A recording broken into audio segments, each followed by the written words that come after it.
સદગુરુદાતા મોક્ષદા જાહેર યુગ મેરા શરણ ગયે આરે બલ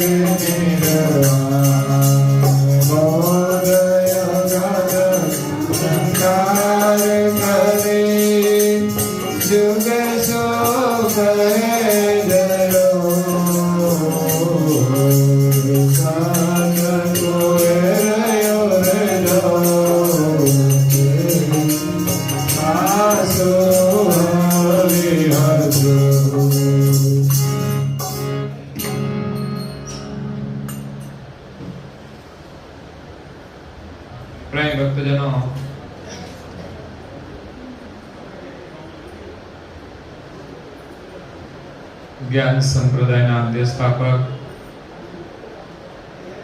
અનંત બ્રહ્માંડ દેશ વિશ્વ નિયંતા સકર્તા સત્કૈવલના પરમ વિશેષ અંશ અનંત અંશોના તારણહાર પરમ મોક્ષના દાતા કૈવલ ધર્મ ધુરંધર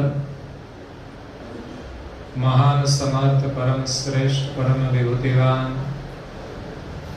परम दयालु परम कृपा निधि सर्वज्ञ दिव्य परम गुरु श्रीमद करुणा सागर महाराज जगतना जीवोનું પરમ કલ્યાણ કરવા માટે જગતના જીવોને જગત કર્તાનો સંદેશ આપવા માટે અકળ વિભૂતિનો અતિ દિવ્ય દેહ ધારણ કરી આ વિશ્વમાં 14 લોક અને 7 દ્વીપમાં પ્રગટ થઈ જગતના જીવોને જગત કર્તાનો સંદેશ આપ્યો છે. પરમ ગુરુ કરુણા સાગરનું પ્રાગટ્ય જગતના જીવોને જન્મ મરણના ત્રાસમાંથી મુક્ત કરી વિશ્વના સર્જનહારની ઓળખ કરાવી અને નિર્વાણ પદ આપવાનો છે. આજે પરમ ગુરુ કરુણા સાગર મહારાજનો કરુણાસાગર મંદિર જેઠોલીમાં 31મો પાટોત્સવ છે. સાથે સાથે ગુરુગાદી સારસાપુરી કરુણાસાગર મંદિરનો પણ પાટોત્સવ છે અને ત્રીજો આજે મારો જન્મ દિવસ એટલે દીક્ષા દિવસ છે. એક તો શરીરનો જન્મ દિવસ ઉજવાતો હોય છે,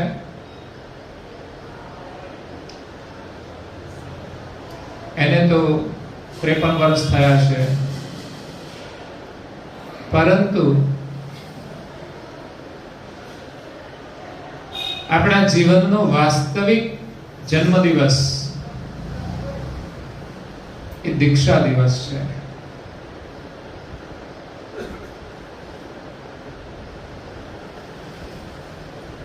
પેલો શરીરનો જન્મ દિવસ છે અને આ છે ગુરુ દીક્ષાથી આપણો અંશનો આમ ગણાય તો એક જન્મ દિવસ કહેવાય. ગૃહસ્થ જીવનમાં પણ દીક્ષા લેતા હોય છે, ગુરુ દીક્ષા, મંત્ર દીક્ષા, એ પણ એનો જન્મ દિવસ કહેવાય. પહેલા જન્મ દિવસ કરતા આ દીક્ષા દિવસ મહત્વનો હોય છે. એટલે આજે આ 3 પ્રસંગ છે, સાથે સાથે બુદ્ધ પૂર્ણિમા પણ છે.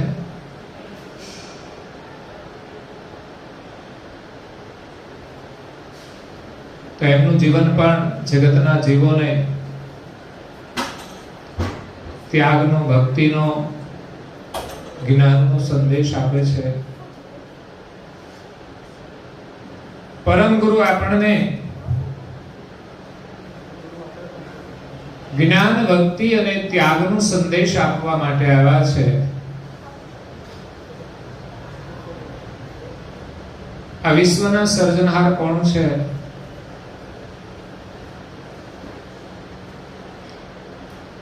એને કેવી રીતે આપણે પ્રાપ્ત કરવા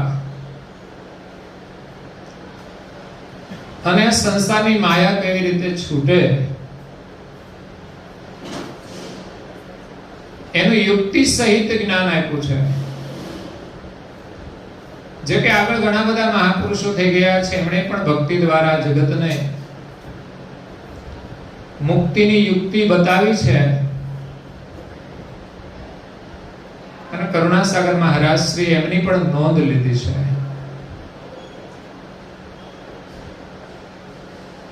અહીંયા દિવ્ય પરમ ગુરુ કહે છે કે સદગુરુ દાતા મોક્ષ કા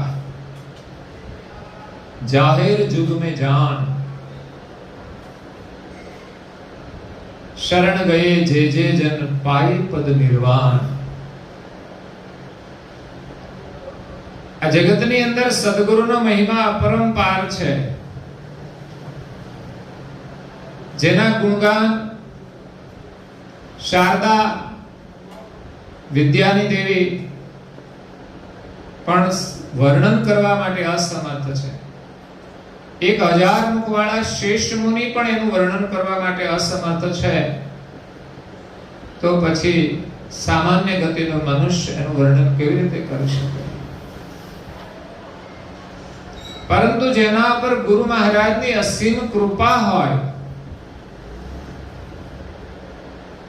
એ જ ગુરુ મહિમાનું વર્ણન કરી શકે છે.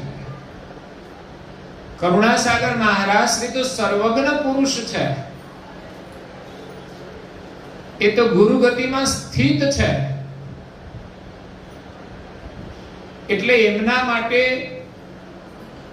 કોઈ પણ વર્ણન કરવું કઠિન નથી, તેમજ અસંભવ પણ નથી.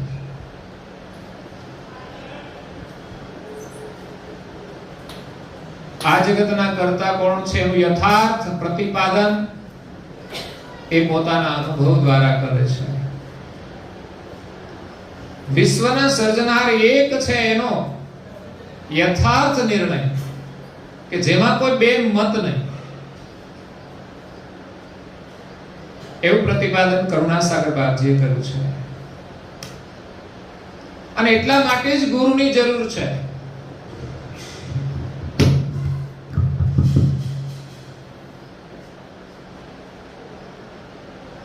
મનુષ્ય જીવનમાં ગુરુની પરમ આવશ્યકતા છે. એ તો આપણે નાના નાના કાર્યો દ્વારા પણ અનુભવ કરીએ છીએ. કોઈ પણ કાર્ય શીખવું હોય તો એના કોઈ માર્ગદર્શક જોઈએ.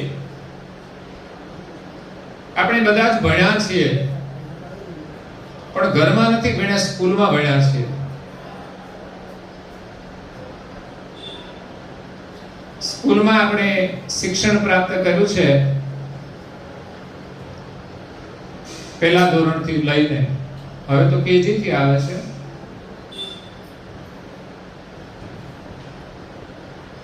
તો પહેલા ધોરણમાં આપણે એકડો શીખીએ છીએ. કદાચ અત્યારે યાદ નહીં હોય આપણે કેવી રીતે એકડો શીખ્યા.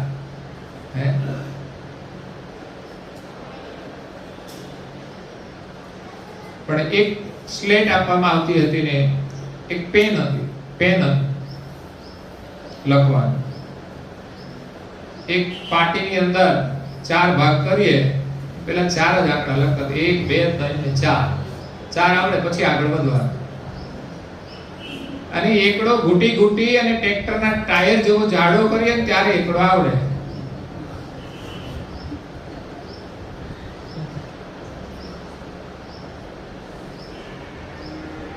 એટલે કોઈ પણ કાર્ય શીખવા માટે એટલા અભ્યાસની જરૂર છે, એ આપણો અનુભવ છે. એટલે ભક્તિ માર્ગની અંદર પણ આપણે જ્ઞાન મેળવવું પડશે કે આ એકડો છે, એને શીખવા માટે ઘૂંટવો પડશે અને વારંવાર. તો એ આપણા જીવનનો નિયમ છે, ત્યારે જ આપણને એનો અનુભવ થશે. અને પહેલું ધોરણ ભણ્યા પછી એકડો આવડી ગયા પછી એને છોડવાનો નથી. જીવનમાં જ્યાં સુધી કંઈ પણ ગણિતનું કામ હોય એકડાની જરૂર પડે. એમ પ્રાથમિક ગુરુ પાસેથી આપણે જે કંઈ શીખીએ, સેવા, પૂજા, પ્રાર્થના, એ કદાચ ઊંચી કક્ષા પ્રાપ્ત થઈ જાય તો પણ છોડવા ના જોઈએ. નહીં તો આજે એવા જ્ઞાનીઓ થઈ જાય કે એના માટે સેવા, પૂજા, પાઠ એને કર્મકાંડ લાગે છે. લૌકિક ફળની આશા એ કરીએ ને તો કર્મકાંડ છે. પણ આત્મકલ્યાણના ભાવથી જે કોઈ પૂજા કરવામાં આવે એ સાચા અર્થમાં ઉપાસના છે, એ કર્મકાંડ નથી. એટલે ગુરુ આપણને જ્ઞાન આપે છે, ગુરુની આવશ્યકતા છે. એ આપણને આપણી ઓળખાણ કરાવે છે. કરુણાસાગર મહારાજ શ્રીએ તો ગુરુના 4 પ્રકાર બતાવ્યા છે. પહેલા બતાવ્યા પ્રોક્ષ ગુરુ, જે આપણને પરોક્ષ પદનું જ્ઞાન આપે. તમે આ કામ કરશો તો આ વસ્તુ મળશે. એ પરોક્ષ જ્ઞાન છે. ઘણી બધી ધાર્મિક ક્રિયાઓ કરવામાં આવે છે, એનું ફળ આપણને મળશે. કોઈ કે તમે આ કરશો તો સ્વર્ગ મળશે, તો ઉધાર કહેવાય, પરોક્ષ જ્ઞાન છે. તો એવા ધર્મગુરુઓ અસંખ્ય હોય છે જે પરોક્ષ પદનું જ્ઞાન આપે. પ્રોક્ષ ગુરુ તે પ્રોક્ષ બતાવે, પદાર્થમાં જીવવું વિલમાં. જીવને આખર તો પદાર્થની જ લાલચ આપે ને ખુશ કરે. તો પદાર્થનું જ્ઞાન કે પદાર્થનું સુખ આપે તો એ પ્રોક્ષ ગુરુ છે. એ સત્ય સુખ નથી. ઠીક છે, આપણને મળે, જરૂરિયાત હોય, આવશ્યકતા હોય, પરંતુ એ કાયમનું સુખ નથી. ભૌતિક સુખ મળવું એ ભક્તિની સફળતા નથી. એ તો ભક્તિ ન કરે ને માણસ સારું કામ કરે, જેને કઈ સુકૃત કર્યું એનું ફળ મળે છે, અને મહેનત કરે એને પણ ફળ મળે છે.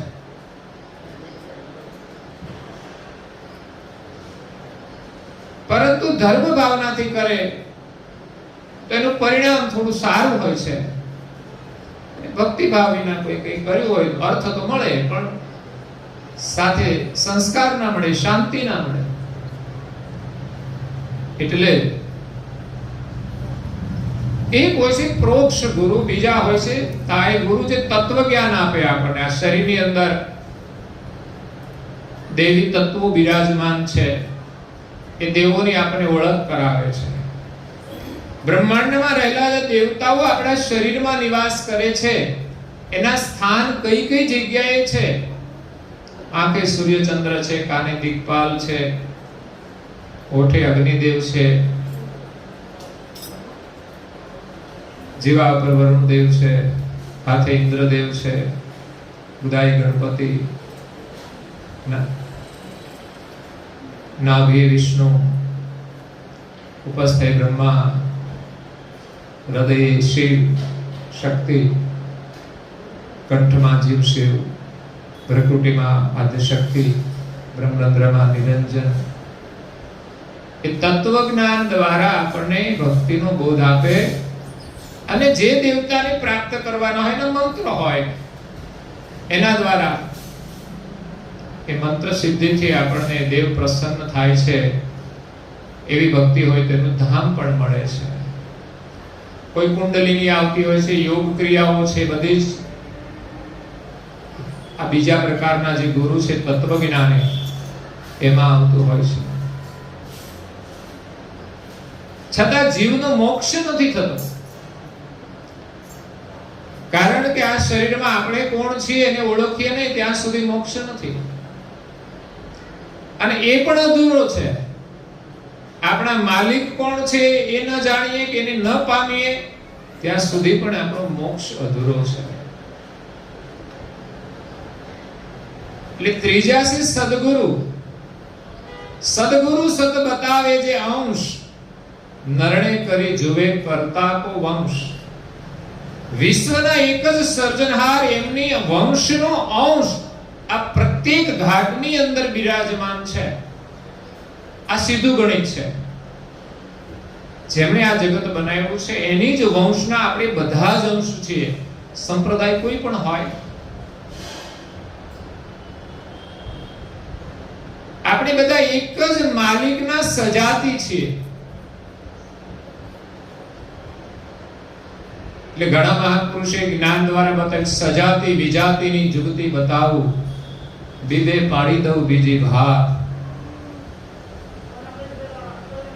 વીજળીના ચમકારે મોતીડા પરો પાનબાઈ, અચાનક અંધારા થશે.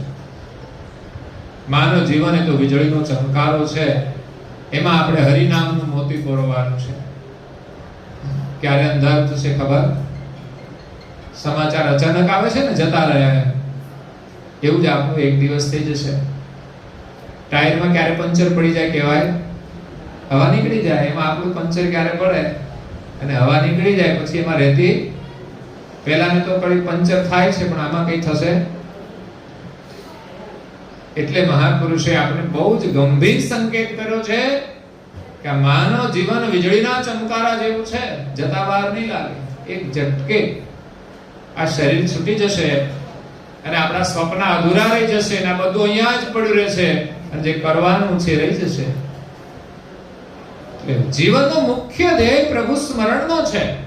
ભલે આપણા કર્તવ્ય પ્રમાણે, પ્રારબ્ધ પ્રમાણે આપણે જ્યાં પણ જોડાયેલા હોઈએ એ આપણું કર્તવ્ય કર્મ કરીને આપણે હરિનું સ્મરણ કરવું જોઈએ.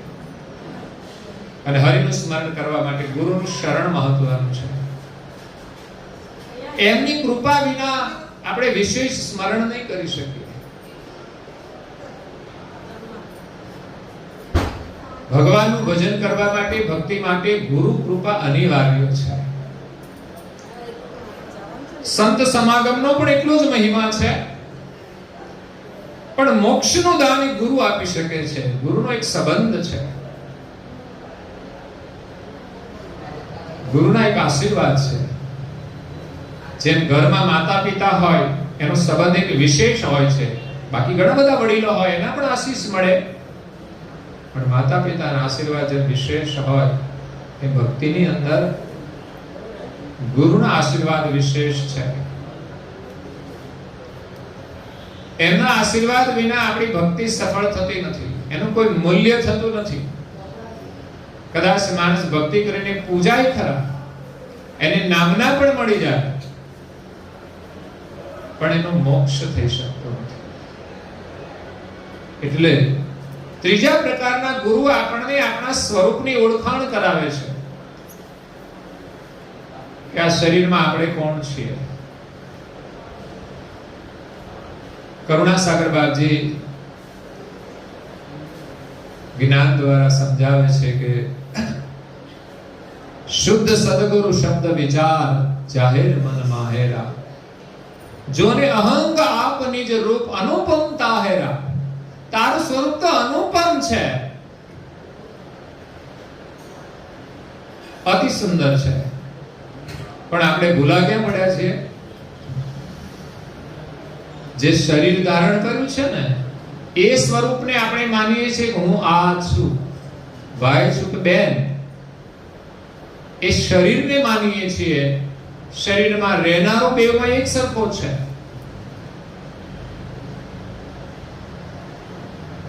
પણ એ શરીર ભાવ છૂટે તો આપણને આપણા સ્વરૂપની પ્રાપ્તિ થાય. દેહ અધ્યાસ છોડવા માટે આપણે ભક્તિ કરવાની છે, ધાર્મિક ક્રિયાઓ કરવાની છે, ભગવત સ્મરણ કરવાનું છે. જેના સ્મરણથી દેહ ભાવ ભૂલી અને આપણે ચૈતન ભાવમાં આવીને વિશેષ મંત્ર જપ કરવાનો છે. કરુણાસાગર બાપજીએ મંત્ર આપ્યો છે, હું ચૈતન છું, હું કર્તાનો અંશ. અગર તો આ શરીરને ચલાવનાર ઓહમ અને સોહમ રૂપી બે શ્વાસ છે અને ચેતન કરનાર એ અંશની ઓળખ છે.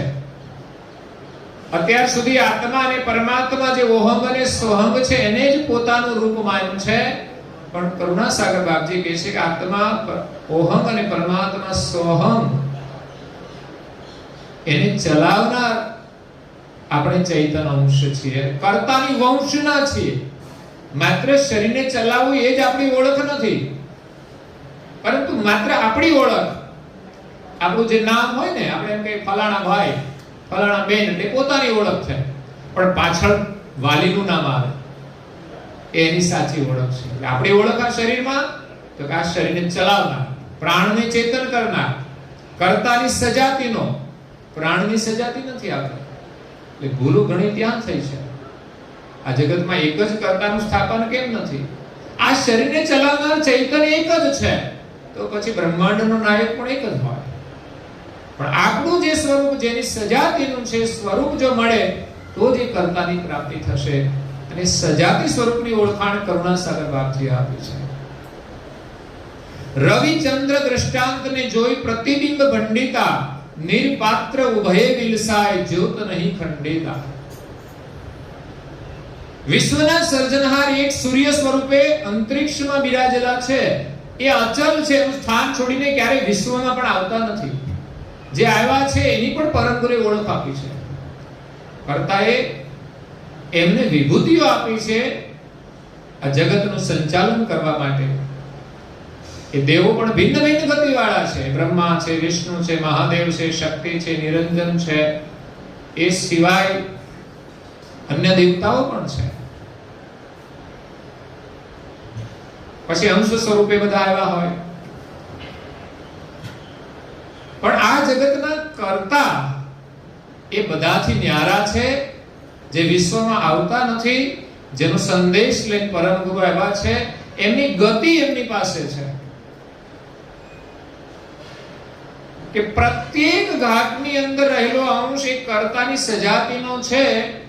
આ શરીરની અંદર એ અંશ પ્રતિબિંબ રૂપે આવેલો છે. જેમ રવિચંદ્ર દ્રષ્ટાંત ને જોઈ પ્રતિબિંબ ભંડિતા. એક વાસણની અંદર તમે પાણી ભરો એટલે આકાશમાં રહેલા સૂર્યનું પ્રતિબિંબ, જેટલા પણ પાત્રો ભરો બધાની અંદર એનું પ્રતિબિંબ પડે. એમ આપણા ઘાટનું નિર્માણ થયું કુદરતના નિયમ અનુસાર. દરેક પ્રાણી, પશુ, પંખી બધાના ઘાટનું નિર્માણ થાય છે. એ પરિપૂર્ણ વિકાસ થાય, એનો જન્મ થાય, એની અંદર પ્રાણ પણ હોય છે. પરંતુ જ્યાં સુધી ચૈતન્ય ન આવે ત્યાં સુધી ઘાટ હાલતો ચાલતો નથી. માતાના શરીરમાં ઘાટ સજીવ હોય, પણ કર્તાની સજાતિનો ચૈતન્ય અંશ ન આવે ત્યાં સુધી ઘાટ ચાલતો નથી. એટલે ઘાટ તૈયાર થઈ જાય પછીમાં પ્રાણ પણ હોય છે, અને જન્મ પછી એની અંદર જીવનો પ્રવેશ થાય છે. દરેક મહાપુરુષો પોતપોતાના અનુભવ પ્રમાણે કથન કરતા હોય છે. પણ કરુણાસાગર મહારાજનો અનુભવ એ સર્વજ્ઞ છે. એમણે અનુભવ કોઈ સાધનાથી નથી મેળવ્યો, પણ કર્તાએ આદ્યથી જ એમને આ ગતિ આપેલી છે કે જ્યારે જ્યારે આ જગતની અંદર કર્તાનો વિયોગ થાય, કર્તાનું વિસર્જન થાય, ત્યારે આ ગતિ પરમ વિશેષણ પરમ ગુરુ એમને આપેલી છે. આવીને જગતના જીવોને આપે છે, ત્યારે એને અનુભવ થાય છે. એટલે એક પાત્ર હોય, એની અંદર જળ હોય તો જ પ્રતિબિંબ પડે, જળ ના હોય તો પ્રતિબિંબ પડે. એમાં ઘાટ તૈયાર થઈ જાય, પણ એની અંદર જો પ્રાણ ના હોય, પ્રાણ રૂપી જળ, તો એમાં અંશ આવી શકતો નથી, એનું પ્રતિબિંબ આવી શકતું નથી. અને જ્યારે પાત્ર અને પાણીનો નાશ કરે તો અંદર રહેલું પ્રતિબિંબનો નાશ નથી થતો. એ સૂર્યની એકતા સાથે જોડાયેલું હોય છે. એમાં શરીરમાં રહેલું ચૈતન એ શાશ્વત છે. પ્રાણ છૂટી જાય, શરીર મૃતક થઈ જાય, પણ એને ચલાવનારું ચૈતન છે એ આ બ્રહ્મ ભૂમિકાની અંદર કર્મ આધીન એ વિચરણ કરે છે. એના કર્મ પ્રમાણે બીજો ભાગ મળે છે. જ્યાં સુધી આપણા સ્વરૂપને ન ઓળખીએ ત્યાં સુધી આપણે આ જગતમાં જન્મ મરણના ચક્રમાં ફરવાનું છે. અત્યારે આપણે જે કંઈ જ્ઞાન મળ્યું એ પ્રમાણે આપણી ઓળખ આપણને થઈ છે, પણ આ શરીર છૂટ્યા પછી આપણને કંઈ જ ભાન રહેવાનું નથી.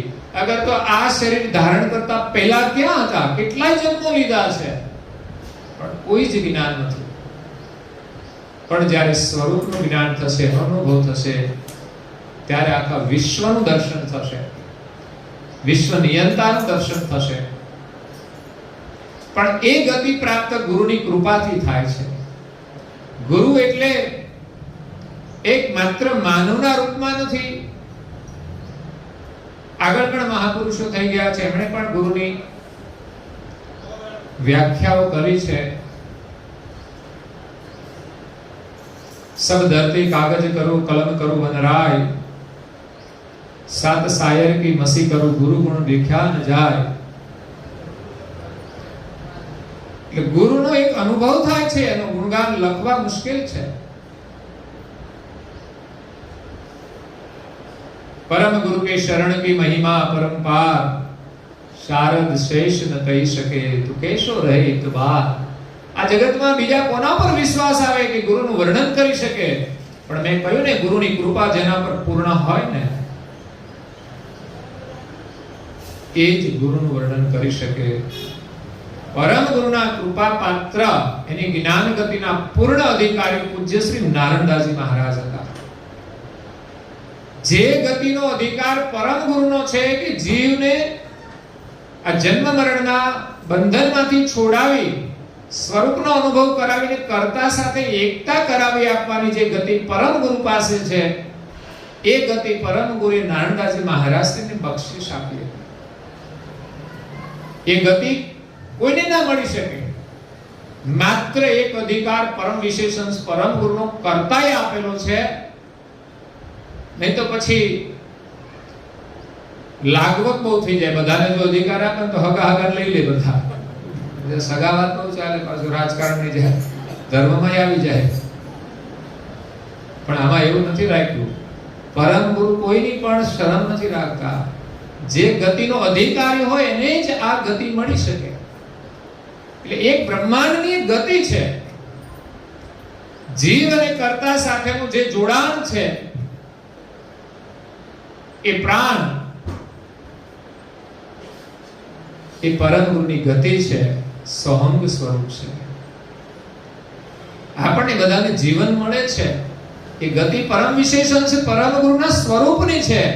આપણે એની સાથે જોડાયેલા છીએ કેટલાય જન્મોથી, છતાં પણ એમને ઓળખતા નથી. કારણ કે આપણી જે દ્રષ્ટિ છે એ આ શરીર ઉપર અધોમુખ થઈ ગયેલી છે. એટલે આપણે શરીરની વાસનામાં આપણા સ્વરૂપને ભૂલી ગયા છીએ અને શરીરને આપણે માનીએ છીએ કે શરીર સુખની ચાહના કરીએ છીએ, એને જ સુખ માનીએ છીએ. વાસ્તવિક એ સુખ છે નહીં, એ જરૂરિયાત હશે, પણ સુખ માનીને આપણે એમાં આસક્ત થયા છીએ એટલે દુઃખી થઈએ છીએ. મળે તો સુખ, ના મળે તો દુઃખ. એ આસક્તિમાંથી છોડાવનાર પરમ ગુરુ છે. જ્ઞાન દ્વારા આપણી વૃત્તિને આ સ્થૂલ સ્વરૂપની જે ઇન્દ્રિયો છે એનું જે આકર્ષણ છે એમાંથી જ્ઞાન દ્વારા છોડાવે. આસક્તિ સૂક્ષ્મ દેહમાં પડેલી હોય છે. સ્થૂલ દેહ ક્રિયા કરે છે અને કારણ દેહની અંદર એનાથી પણ 1000 ગણી આસક્તિ પડી છે ગુણની. અને એના ઉપર પ્રકૃતિનો દેહ છે, વૃત્તિ રૂપી બધું જ પકડ છે ને, બધી જ એ વૃત્તિમાં રહેલી છે.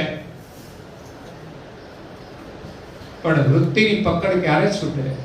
સ્થૂલ દેહની ક્રિયા બદલાય, સૂક્ષ્મ દેહની આસક્તિ છૂટે, ત્રીજા કારણ દેહની ગુણની આસક્તિ છૂટે અને વૃત્તિ આપણી પ્રભુ સ્મરણ દ્વારા ઉપરાંત થાય. સંસારમાં વિચરણ કરીએ તો પણ આપણું મન ક્યાંય રોકાય નહીં અને નિર્લેપ થઈને ભગવત સ્મરણ કરે ત્યારે ચાર દેહની ઉપર આપણી વૃત્તિ ઉપરાંત થાય, પરમ કારણ દેહમાં જાય ત્યારે આપણા સ્વરૂપનો અનુભવ થાય છે. અને ત્યાં પરમ ગુરુનું જીવન છે, પરમ ગુરુનું સ્વરૂપ છે, એ સોહમ સ્વરૂપ જે આપણા સ્વરૂપથી ઉપરાંત છે. તો અંશ આ પ્રકૃતિના પ્રદેશમાંથી જ્યારે પાછો વળે અને સ્વરૂપને પામે ત્યારે જ પરમ ગુરુ સાથે એકતા કરી શકે છે. પણ અહીંયા પરમ ગુરુ જ્ઞાન દ્વારા એના સ્વરૂપની ઓળખાણ કરાવે છે, એટલે આપણે એમના ગુણગાન ગાઈને આપણી વૃત્તિને પાછી વાળીએ છીએ. સંપૂર્ણતઃ ઉપરાંત થશે ત્યારે એના સોહમ સ્વરૂપમાં આપણી એકતા થશે. એ સ્વરૂપ આપણી સાથે જોડાયેલું છે એક છેડો, પણ બીજો છેડો માલિક સાથે જોડાયેલો છે. એટલે પરમ ગુરુની કરુણાથી આ અંશ કરતા માલિક સાથે એકતા એ સોહમ તાર દ્વારા કરશે. એટલે સોહમ છે ને પાંચમો વેદ છે.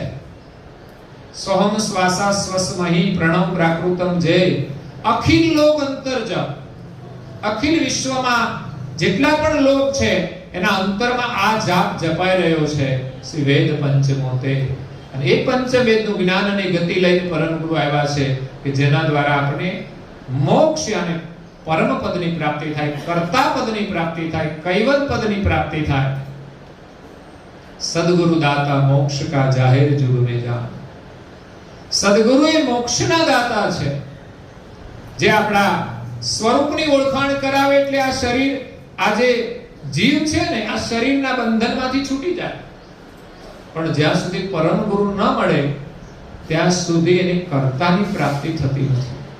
કોઈ પણ સદગુરુ એને સ્વરૂપની પ્રાપ્તિ કરાવશે કે આપણે આત્મા છીએ અને આ શરીર જડ છે, એ નાશવંત છે, એની આસક્તિ છૂટી જાય, એ મુક્ત રૂપ બની જાય. પણ આપણા કર્તા કોણ છે એ ન જાણે ત્યાં સુધી પોતાને અહમ બ્રહ્માસ્મિ માની અને એ સ્થિતિમાં રહેતા હોય છે. એટલે આપણા માથે કોઈ કર્તા છે એનો આનંદ મળી શકતો નથી. હું જ કર્તા છું, હું જ બ્રહ્મ છું, એમાં એ રોકાઈ જાય છે. તો એને કર્તાની પ્રાપ્તિ નથી થતી. પરંતુ કોઈ પરમ વિશેષ અંશ પરમ ગુરુ મળી જાય તો એને આ લક્ષ્ય સમજતા વાર ન લાગે. પરમ ગુરુના દર્શન થતા જ એમની કરુણા એને પ્રાપ્ત થઈ જાય કે આપ કોઈ દિવ્ય પુરુષ છો.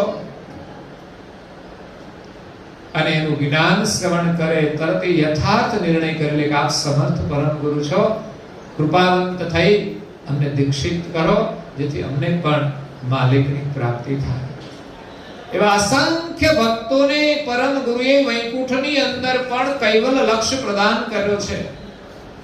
જે જે ધામમાં ગયા, નિરંજન, શક્તિ, ગૌલોક, વૈકુંઠ, કૈલાસ, બ્રહ્મસદન, સતલોક, તાપસલોક, જનલોક, મહરલોક, ઋષિમંડળ, તારામંડળ, સૂર્યલોક ને ચંદ્રલોક, કોઈ ધામ નથી છોડ્યા. આવો દિવ્ય ઇતિહાસ તમને કદાચ જોવા નહીં મળે. બાકી મોટા ભાગે આપણા મૃત્યુલોકનો ઇતિહાસ હોય છે. અને મૃત્યુલોકમાં પણ પરમ ગુરુએ 7 દ્વીપમાં પ્રગટ થઈ અને જગતના જીવોને યથાર્થ જ્ઞાન આપ્યું છે. એટલે પરમ ગુરુ મોક્ષ આપવા માટે આવ્યા છે. જેનો અંશ ત્યાંથી મેળાપ કરાવે. આપણે કોના અંશ છે એની સાથે એકતા કરાવે. અંશી પદમાં એકતા કરવા આવે. અંશી પદ કૈવલ એક. કૈવલ પદ એક છે, સર્જનાર એક છે, એક સમેવા. એની અંદર આપણે સમાવાનું છે. આપણે કર્તાની સજાતિના છે એમાં સમાઈશું, એ સિવાય ક્યાંય આપણે ભળી શકવાના નથી. જ્યાં જઈશું ત્યાંથી કર્તાથી આપણે અલગ રહીશું. આપણા સ્વરૂપને નહીં પામી, પરંતુ જ્યારે સ્વરૂપને પામીશું ત્યારે જ આપણે કર્તાને ઓળખી શકીશું. અને કૈવલ ધામની અંદર જે અંશ જાય છે ને ફરી આ ચક્રની અંદર આવવું પડતું નથી સૃષ્ટિના અંત સુધી. એટલે પરમ ગુરુ એ પરમ મોક્ષ આપવા માટે આવ્યા છે. જીવનમાં ગુરુની આવશ્યકતા છે સ્વરૂપને પામવા માટે. એના માટે એક રૂપક છે, પણ રૂપક પણ સત્ય હોય છે. આપણે ઘણીવાર કોઈ દ્રષ્ટાંત આપીએ તો લોકોને એમ લાગે કે આ તો ખાલી દ્રષ્ટાંત છે, દ્રષ્ટાંતો કે છે જૂઠા હોય. પણ હું તો નથી માનતો કે કોઈ પણ કાલ્પનિક દ્રષ્ટાંત પણ જૂઠું હોય. એમાં જે બોધ સમાયેલો છે એ તો સત્ય છે. અને આ દુનિયાની અંદર જે કાલ્પનિક કથાઓ છે એવા અસંખ્ય લોકો થઈ જ ગયા છે. વર્તમાનની અંદર કોઈ હોય એવા પ્રસંગ, પણ એનું નામ લઈને કહેવાય નહીં તો અત્યારે એફઆઈઆર ફાટી જાય પાછી. મુશ્કેલી છે અત્યારે. કોઈનું વાસ્તવિક જીવન કથાની અંદર કહેવાય નહીં. એટલે મહાપુરુષે કાલ્પનિક દ્રષ્ટાંતો બનાવ્યા એટલે કોઈ સમસ્યા જ ના થાય. પણ એમાંય જાતિ વર્ણનો અત્યારે બહુ ખ્યાલ રાખવો પડે છે. લોકો જાતિવાદમાં વર્ણન કરીને કઈ ટિપ્પણી કરે, ઊંચા નીચું બતાવે તો મુશ્કેલી ઊભી થઈ જાય છે. પછી માફી માંગવી પડતી હોય છે. બહુ મોટી સમસ્યાઓ છે. એટલે બહુ ધ્યાન રાખીને બોલવું પડતું હોય છે. અને આ મીડિયાનો જમાનો છે એટલે એમાં મોટા મોટા હોય ને એમને વધારે ધ્યાન રાખવું પડે. તો એક રૂપક કહીએ તો એક રાજા હતો, એમની એક રાણી. રાજા તો હતો પણ દુઃખ હતું, એની કોઈ સંતાન નહોતું. સમસ્યા સંસારમાં કંઈક ને કંઈક છે.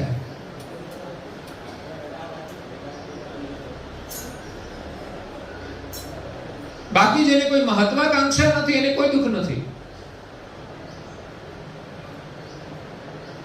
લગ્ન થાય તો ભલે, ના થાય તો ભલે, શું દુઃખ છે ભાઈ?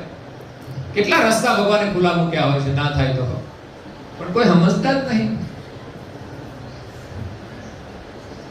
સંતાનો ન હોય તોય ચિંતા નહીં, કુદરતની વ્યવસ્થા છે.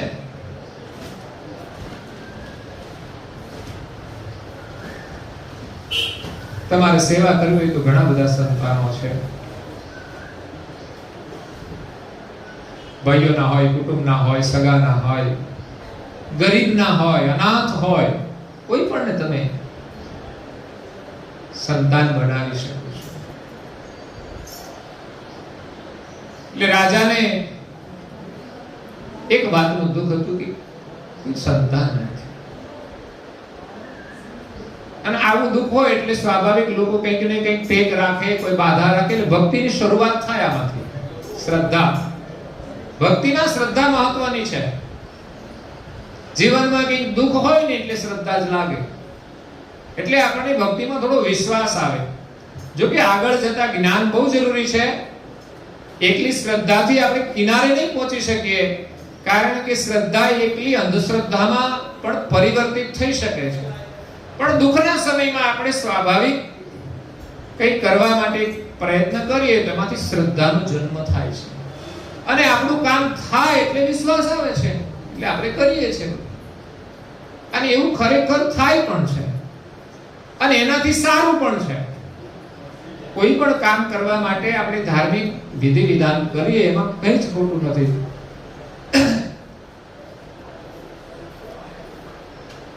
એટલે બહુ સમયના અંતે રાજાને ત્યાં એક રાજકુમારનો જન્મ થયો. રાજની અંદર ખુશીનો કોઈ પાર નથી, કારણ કે એક તો લાંબા સમય પછી એમને ત્યાં દીકરાનો જન્મ થયો. એટલે નાના પરિવાર હોય તોય ખુશી હોય. 5 દીકરીઓ પછી એક દીકરાનો જન્મ થયો, એને કેટલી ખુશી હોય.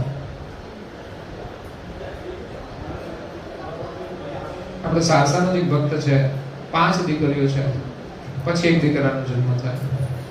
પણ જ્યારે 5મી દીકરી જન્મી ને ત્યારે બહુ સૌભાગ્ય માનતો હતો કે આ છોકરી જન્મી પછી મારે ઘણું સારું થયું. ભાવના જો સારી હોય છે ને, નહીં તો ઘણા રડતા જ હોય. એક દીકરીનો જન્મ થાય પછી પેલી આવે ત્યાં જ મોઢું તો પડી જ જાય, પછી બીજી જન્મે ત્યારે તો કાળું પડી જાય.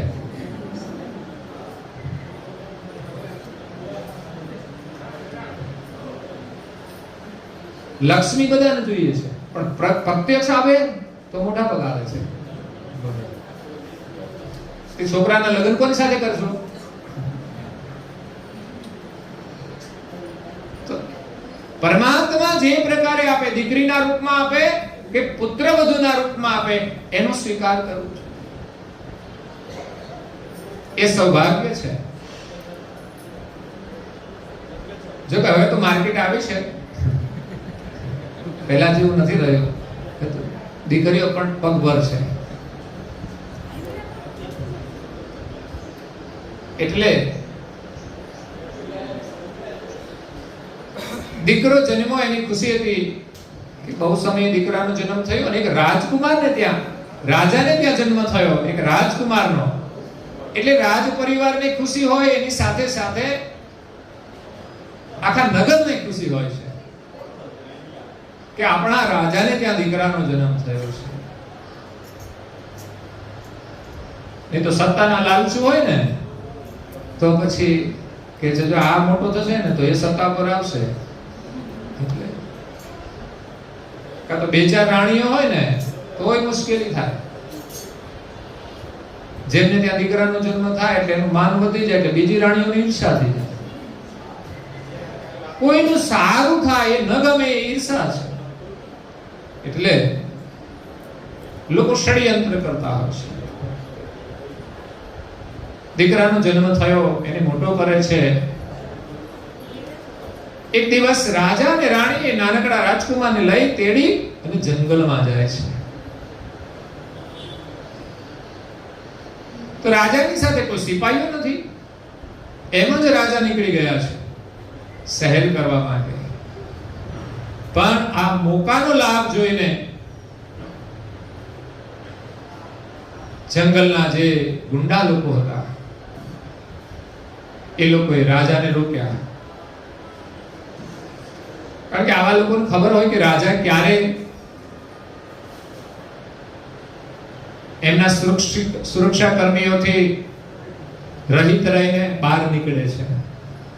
નહીં તો સૈનિકો ના હોય ત્યારે જેને મોકો મળે, સૈનિકો હોય તો લડવાનું મુશ્કેલ હોય.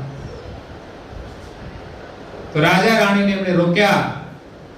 એમની પાસે જે કે શણગાર હતો, કે આમની પાસે હથિયાર હતા, રાજા પાસે કશું નહોતું. ભલે રાજા હતો પણ હથિયાર વગર કશું ના કરી શકે. તો જે કઈ દાગીના માંગ્યા બધા જ રાણીએ ઉતારી દીધા.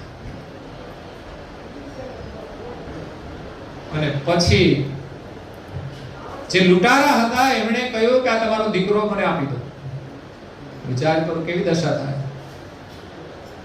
એનો જીવ આપવા જેવી દશા થાય. એ નાનકડો રાજકુમાર પણ લૂંટારાએ છીનવી લીધો. રાણી કોક મૂકીને રડે છે. રાજા તો થોડો હિંમત વાળા હોય છે, પરિસ્થિતિનો સામનો કરે છે. પછી રાણીની પણ સહાનુભૂતિ આપવી પડે, નહીં તો એ મુશ્કેલીમાં મુકાઈ જાય. છતાં રાણી બેભાન જેવી થઈ જાય છે. લૂંટારા તો લૂંટીને જતા રહ્યા. એમણે માગણી કરી કે ભાઈ તમારે દાગીના જોતા હોય તો બધું લઈ જાઓ તમે, પણ રાજકુમાર અમારો અમને આપી દો. પણ લૂંટારા તો છે ને એની દુખતી રગવને જ પકડાય. ઘણા છોકરાનું અપહરણ કરી નથી જતા અને પછી ફોન કરે રૂપિયા આપજો તો આપીશું, અને આપણે મજબૂર થઈ જઈએ. છોકરો હોય કે પછી કોઈ પણ નું અપહરણ કર્યું હોય, પત્નીનું અપહરણ કર્યું હોય તોય મુશ્કેલીમાં મુકાઈ જાય. પણ પતિનું કરે ને તો બહુ વાંધો નહીં, એ તો લડી લે. એની બહુ ચિંતા નહીં, કારણ કે ગમે ત્યારે રખડતો હોય, ફરતો હોય. પણ છતાંય પ્રેમ તો હોય છે બધાની અંદર, પ્રયાસ પણ હોય છે. તો ઘણી વિનંતી કરી રાજા રાણીએ, છતાં પણ લૂંટારાઓ માન્યા નહીં. એ રાજકુમાર અને સંપત્તિ બધું લઈને જતા રહ્યા. રાજા ઉદાસ થઈ જાય છે, ચિંતા થાય છે, કારણ કે એનો ભાવિ વારસદાર હતો. રાણી તો કશું ખાતી જ નથી. માંડ માંડ કંઈક પાણી આપે, થોડું પીવે, એવી પરિસ્થિતિમાં રાણી જીવે છે. દિવસે દિવસે એનું શરીર સુકાતું જાય છે. એમ કરતા કરતા ઘણો સમય વીતી ગયો. રાજા તો થોડા દિવસો શોકમાં રહ્યો અને ત્યાર પછી રાજકાજમાં એનું મન પરોવાઈ ગયું. એટલે જાણવા છતાં પણ એમ કે એનો શોક ઓછો થઈ ગયો, પણ રાણીનો શોક ઓછો નથી થતો. એને દાસીઓ પ્રેમથી આગ્રહથી ખવડાવે ત્યારે માંડ માંડ થોડું ખાય છે. શરીર એનું ટકી રહે એટલું જ, પણ શરીરમાં લોહી નથી રહ્યું, શરીર સુકાતું જાય છે. આ રીતે સમય જતા 10-12 વર્ષ વીતી ગયા દુઃખમાં ને દુઃખમાં. 12 વર્ષ પછી એમને ત્યાં રાજાના ગુરુ પધારે છે. એ સમય સંજોગ પ્રમાણે આવતા હતા, કારણ કે આજના સમય જેવો નથી કે તમે ફોન કરો ને કલાક 2 કલાક 5 કલાકમાં આવી જાય. પહેલા તો પદયાત્રા કરીને ચાલવાનું હતું, એટલે બહુ સમય પછી સંતોના દર્શન થતા હતા. અને જે જેના ગુરુ હોય એમને ત્યાં તો ખાસ જતા હોય. 10-12 વર્ષ પછી એમના ગુરુ આવે છે. રાજાને ખુશી તો થાય છે, પણ રાણીને જોઈને ગુરુ મહારાજ વિચારે છે કે આ રાણીને શું થયું છે. એમ લાગે કે આને કોઈ બીમારી હશે. એ પણ એક બીમારી જ હતી, પુત્ર વિયોગની. એટલે ગુરુ મહારાજે એમને પૂછ્યું કે રાણીને શું તકલીફ થઈ છે. ત્યારે રાજાએ જંગલમાં બનેલી જે ઘટના છે એને કઈ સંભળાવી કે અમે બંને જંગલમાં જતા હતા અને અમારી પાસે કોઈ સૈનિકો હતા નહીં, અને લૂંટારાઓ બધું લૂંટી તો ગયા, પણ અમારો રાજકુમાર પણ લઈ ગયા છે. એટલે હવે રાણી બહુ જાજા દિવસ જીવશે નહીં. આટલા વર્ષ તો માંડ કાઢ્યા છે. એટલે રાજકુમાર વિના જીવશે નહીં. ગુરુ મહારાજ તો જ્ઞાની હતા કે જીવનમાં સુખ અને દુઃખ તો આવે છે ને જાય છે, એની બહુ ચિંતા નહીં કરવાની. એટલે જ્ઞાનથી થોડું દુઃખ હળવું થાય છે, પણ જેનું આપણને દુઃખ હોય એ તો રહેતું જ હોય છે. ત્યારે ગુરુ મહારાજે એને વિશ્વાસ આપ્યો, તમે ચિંતા ના કરો, તમારું દુઃખ દૂર થઈ જશે. રાજા પાસેથી વિદાય લઈને ગુરુ મહારાજ જાય છે જંગલની અંદર, ચોરોની વસ્તીમાં, લૂંટારાની વસ્તીમાં.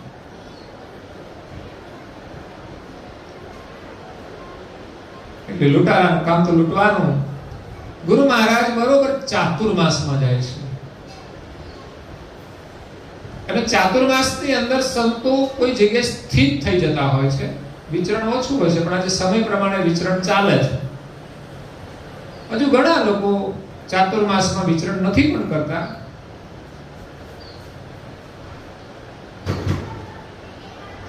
એટલે ચાતુર્માસની અંદર જંગલમાં ગયા.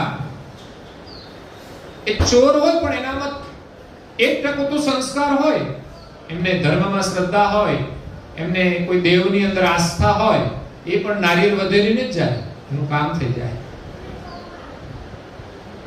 એટલે સંત આવ્યા, એને આદર આપ્યો, પણ એ સંતોનો બોધ બહુ ના સાંભળે કે અમને બહુ ઉપદેશ ના આપશો, અમારો ધંધો ભાગી પડે. એટલે તમારે જે કંઈ કરવું હોય અહીંયા વ્યવસ્થા બધી છે, આરામ તમે રહેજો. એટલે મહાત્માને તો કામ હતું, એની તપાસ કરવાની હતી. તો ચોર લૂંટારા તો રાત્રે બધા નીકળી જાય. એટલે ગુરુ મહારાજ તો સર્વે કરે બાળકોનું કે આજથી 12 વર્ષ પહેલા એને લૂંટી લાવ્યા છે. એટલે એવા જે છોકરાઓ હતા એના લક્ષણો જોતા એમને લાગ્યું, પૂછ્યું એક બાળકને, તું કોણ છે? તો હું તો ચોર છું, ચોરનો દીકરો છું. એને એમ ખબર નથી કે હું રાજકુમાર છું કે રાજાનું સંતાન છું. તો આપણી દશા આજે શું થઈ છે? આપણે રાજકુમાર છીએ, ખબર છે આપણને, ચોર થઈ ગયા છે. એ દુર્દશા આપણી છે. કારણ કે બાલ્યાવસ્થામાં જ આપણું અપહરણ થઈ ગયું. કર્તાને ત્યાંથી આવ્યા ના જગતમાં ત્યારે બાલ્યાવસ્થા હતી, અને પ્રકૃતિના પ્રદેશમાં આવ્યા ને આપણું અપહરણ થઈ ગયું, અને આપણે આ ચોરોની વસ્તીમાં મોટા થયા. એટલે દેખા દેખી જ બધું કરીએ છીએ.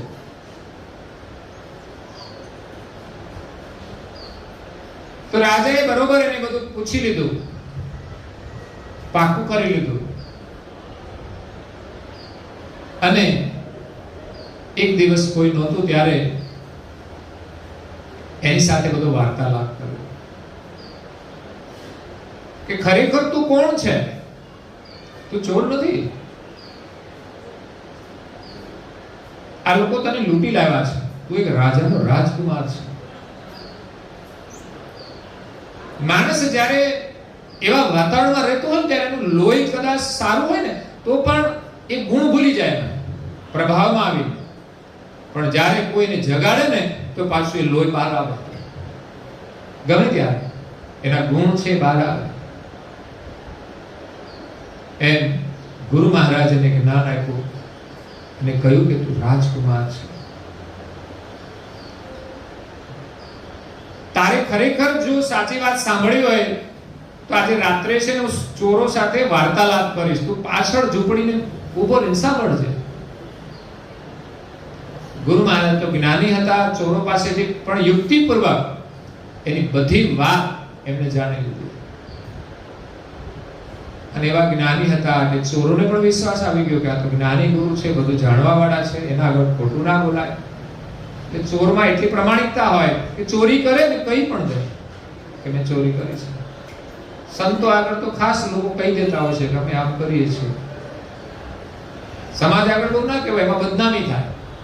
ત્યારે સંતો છે ને એ કોઈ ખોટું કરે ને તો પણ એને ઢાંકી રાખતા હોય છે કે ભાઈ બદનામી ના થવી જોઈએ, સુધારવા આંતરિક રીતે પ્રયાસ કરે.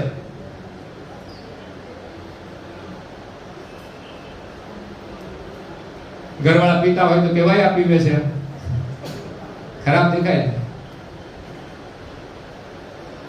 એટલે એમને આંતરિક રીતે સુધારવા આપણે પ્રયાસ કરીએ. એમ અહીંયા ચોરોની સાથે વાર્તાલાપ કર્યો અને ઘણી બધી વાતો એમને ગુરુ મહારાજે કહી સંકેતમાં એ ચોરોને સાચી લાગી. એટલે કહો તમે કે આ બાળક છે તમારા પરિવાર સાથે, ખરેખર બાળક તમે ક્યાંથી લાવ્યા છો? સાચું કહો.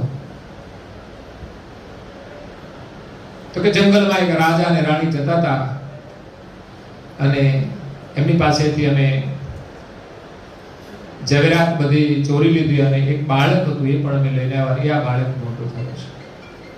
એ ચોરોના મુખે વાત સાંભળી ત્યારે તો રાજકુમારને વિશ્વાસ આવી ગયો કે ના, ખરેખર હું રાજાનો જ સંતાન છું. પણ નીકળવું મુશ્કેલ હતું. કે ગુરુ મહારાજે એને સમજાવ્યું કે તારા પિતા આ ચોરો ઉપર ચડાઈ કરશે, એ સમયે તારે એમની સાથે આવવાનું, પણ કપાળમાં તિલક કરીને આવશે. કારણ કે ચોર તો કોઈ તિલક કરે? તમે તો કરો છો ને બધા.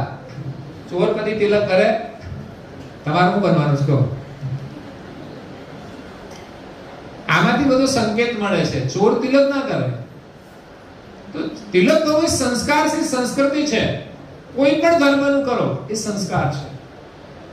એટલે જીવનમાં ગુરુ જરૂરી છે, અને ગુરુ કર્યા હોય તો તિલક હોય, ગુરુ ના કર્યા હોય તો આપણે નુગરા કહેવાય.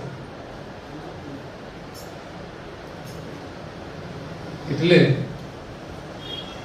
એને વરમાળા પણ સંકેતમાં આપી,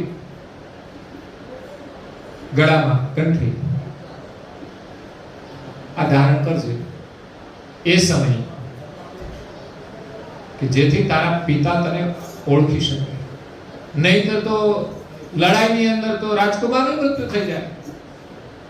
કારણ કે આપણો દીકરો એમના હાથમાં હોય એટલે એ તો ત્યાં તલવાર રાખીને જ ઉભા રહે. બોલ, હથિયાર મૂકી દે અને એને મૂકી દેવા પડે. એ મજબૂરી હોય છે, તો રાજા પાસે સૈનિકો પણ હોય, પણ રાજકુમારના ભોગે કશું ના કરે. એટલે ગુરુ મહારાજ તો બધી વ્યવસ્થા કરીને પછી થોડા દિવસો પછી એ પાછા રાજમહેલમાં આવે છે અને રાજાને કહ્યું કે તમારું બાળક મળી ગયું છે, તમારો રાજકુમાર મળી ગયો છે, હવે એને મેળવવા માટે તમારે એના પર ચડાઈ કરવાની છે અને રાજકુમારને ઓળખવાનો છે, કારણ કે નાની ઉંમરમાં લઈ ગયા હતા, મોટો થયા પછી ઓળખાય નહીં. એ તો કે રાજ પોશાક પહેર્યા હોય તો ઓળખાય, પણ ચોરના જેવા જ કપડા હોય તો ખબર ના પડે. હવે સાધુના કપડા પહેરીને રાવણ આવે તો ખબર પડે કે આ ચોર છે, એવી સ્થિતિ છે. એટલે રાજાએ બરાબર સૈન્ય તૈયાર કર્યો. ગુરુ મહારાજે એમને જગ્યા બતાવી હતી, કારણ કે આ બધું કામ ગુરુ જ કરી શકે. એની પાસે યુક્તિ હોય, પ્રમાણિક કામ કરીએ તો સફળતા મળે. એ તો ઘણા રાજાઓ યુદ્ધો કર્યા અને હારી પણ ગયા છે, મરી પણ ગયા છે, કઈ નક્કી ના હોય, પણ ગુરુના માર્ગદર્શન પ્રમાણે જે લડ્યા છે ને એ જીત્યા છે.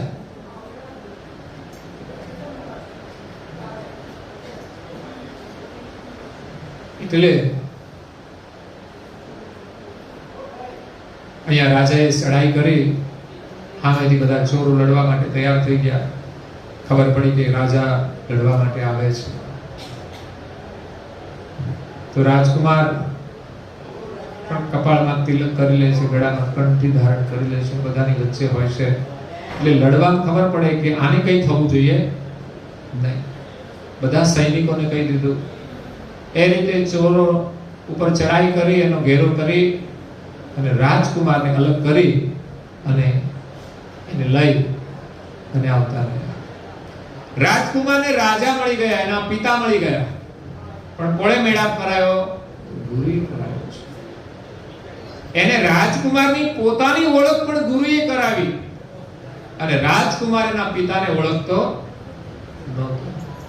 એ ઓળખાણ, એનો મેળાપ એ ગુરુએ કરાયો છે. હવે દ્રષ્ટાંત તમે સમજો, કાલ્પનિક સમજો કે જે સમજો, પણ આ વાસ્તવિકતા એ છે કે આ જ પ્રમાણે આપણે આ જગતની અંદર ભૂલા પડ્યા છીએ અને ગુરુ જ આપણી ઓળખાણ કરાવશે, લૂંટારાઓના હાથમાંથી છોડાવશે. અત્યારે આપણા અંદર લૂંટારાઓ હશે જ, પણ આપણે છૂટી શકતા નથી.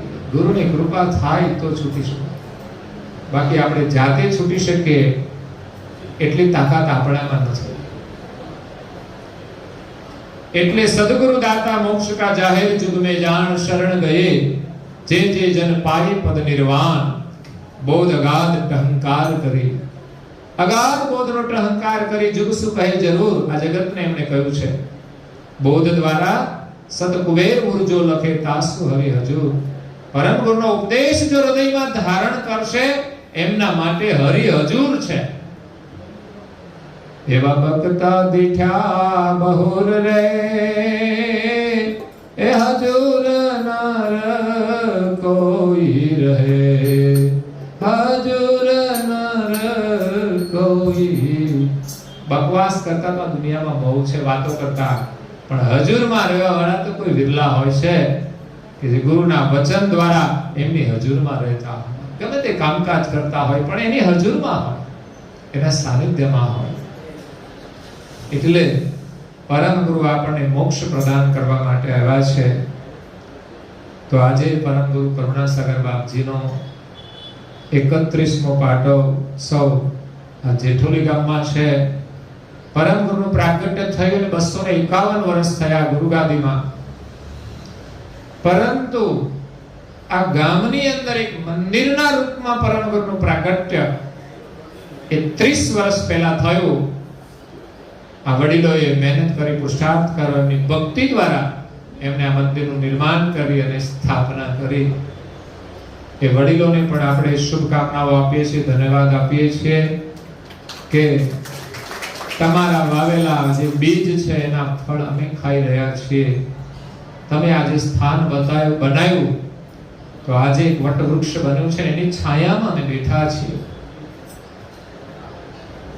અને આજે વર્તમાનની અંદર આ પાટોત્સવ ઉજવી રહ્યા છીએ ત્યારે ખાસ તો પરમ ગુરુનું અહીંયા પ્રાગટ્ય હોય, એમની સ્થાપના હોય ત્યારે એના દર્શનનું મહત્વ છે, એમની પૂજાનું મહત્વ છે, એમની પ્રાર્થનાનું મહત્વ છે કે અવશ્ય મંદિરે દર્શને આવવું જોઈએ. ગામમાં હોય, દૂરવાળા સમયાંતરે આવતા હોય છે, મહિને આવે, કોઈ 6 મહિને આવે, કોઈ પ્રસંગોમાં આવે, તો અહીંયા જે કઈ કાર્યક્રમો થતા હોય, લાભ મળતો હોય ત્યારે પણ આપણે અવશ્ય આ લાભ લેવા માટે આવવું જોઈએ.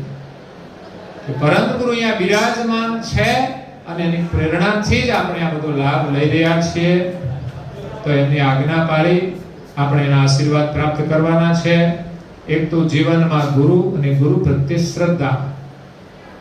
શ્રદ્ધા માટે પણ વિષય લંબાય એટલે વિશેષ નહીં, પણ ગુરુ પ્રત્યે આપણી નિષ્ઠા હોવી જોઈએ. અને નિષ્ઠા રાખીને નિયમ પાળશો તો ચોક્કસ તમારા દુઃખમાંથી મુક્ત થઈ જશો અને તમારા મનોરથ પૂરા થશે. એ પરમ ગુરુના આશીર્વાદ છે. એટલે ગુરુના વચનોમાં વિશ્વાસ રાખી એમની જે આજ્ઞા છે વહેલા ઉઠવાની, એમણે આપેલો મંત્ર એનો જપ કરવો, એમનું પૂજન કરવું, અને પૂજન કર્યા પછી ચંદન કંકુથી તિલક કરવું, થોડી પ્રાર્થના કરવી, સાંજે સવારે ભજન કીર્તનમાં ભાગ લેવો. ગાતા આવડે તો ઠીક, ના આવડે તો સાંભળવાનો તો ભાવ હોવો જોઈએ. અખંડ ધૂન ચાલતી હોય તેનું સ્મરણ કરવું જોઈએ. અને આપણે કે ધર્મ ગ્રંથોનો અમૂલ્ય ખજાનો છે, વધારે નહીં પણ 10 મિનિટ 15 મિનિટ તો આપણે સમય આપી શકીએ. રોજ 2 પેજ વાંચશો તો અદ્ભુત ખજાનો આપણને મળશે. એટલે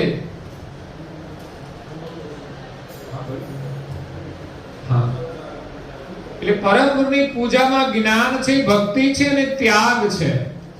આપણી જે મંગલા આરતી છે ને, એમાં જે દીપ પ્રાગટ્યની વાત આવે, આરતી પ્રગટાવવાની, એ જ્ઞાનનું પ્રતીક છે.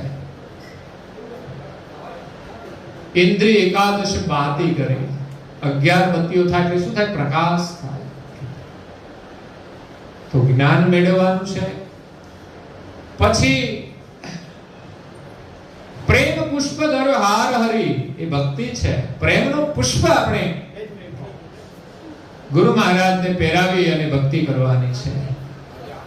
અને ત્રીજું છે અગ્રવતી વૈરાગ વિશેષણ. પૂજાની અંદર અગ્રવતી રૂપી એક સામગ્રી છે, એ વૈરાગનું પ્રતીક છે, ત્યાગનું પ્રતીક છે. સંસારની મોહ માયાનો ત્યાગ કરી અને ભક્તિની શ્વાસ આપણે ગ્રહણ કરવાની છે, પ્રેમની શ્વાસ.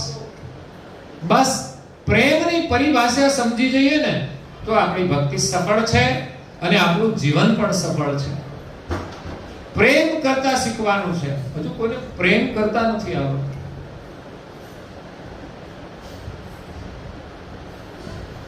સાચા અર્થમાં પ્રેમની પરિભાષા વ્યક્તિ પોતાને પ્રેમ કરે. અત્યારે પોતાની લાગણી નથી હોતી. મસાલા ખાય, કચરો ખાય, પોતાના શરીર પ્રત્યે પણ સાચો પ્રેમ નથી હોતો. પછી ઘરના જે સદસ્ય હોય એની સાથેનો જે સંબંધ છે એ પણ આપણે પ્રેમથી નિભાવીએ. પાડોશી સાથેનો સંબંધ, સમાજ સાથેનો સંબંધ, અને છેલ્લો સંબંધ છે પરમાત્મા સાથેનો, ગુરુ સાથેનો, સંતો સાથેનો અને પરમાત્મા સાથેનો સંબંધ. એ પ્રેમથી આપણે નિભાવવાનું છે કે દરેકની અંદર એક આત્મા જોઈ અને આપણે સંતો આપણા વડીલો સમજી, ગુરુ છે આપણી માતા છે અને સર્જનહાર આપણા પિતા છે. આ સંબંધ આપણે નિભાવી આપણે પ્રેમ જોડવાનો છે. બાકી સંસારમાં પ્રેમ જોડ્યો તો સમજવાનું કે તમે દુખી થઈ જશો.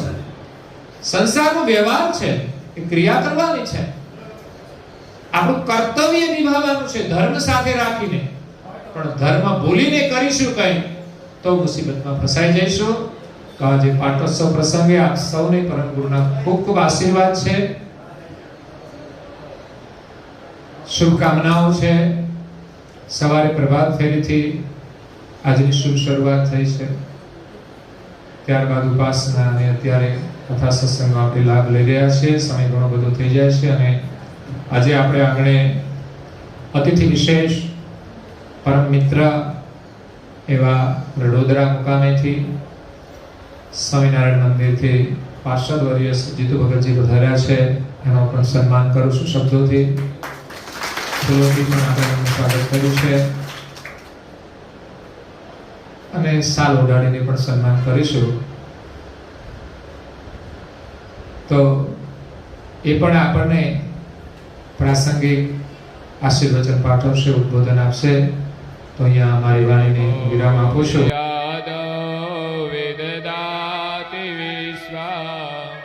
इच्छा क्रिया ज्ञान समन्वित सन हेतु स्वतंत्र परमेश्वरो जो कर्तार माध्यम प्रणमाम्यहं समस्त कल्याण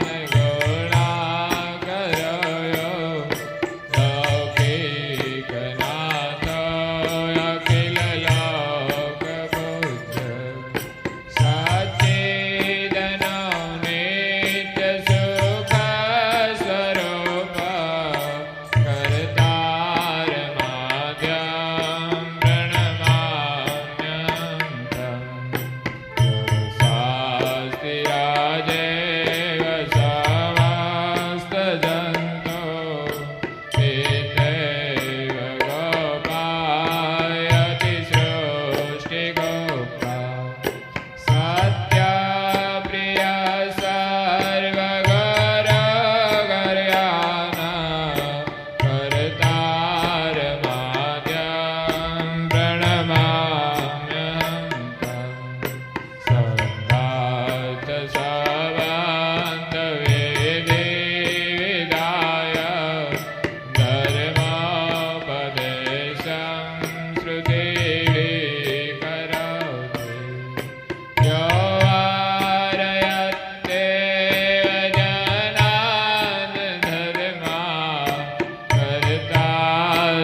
ईश्वराज्ञां प्रणतो गृहीत्वा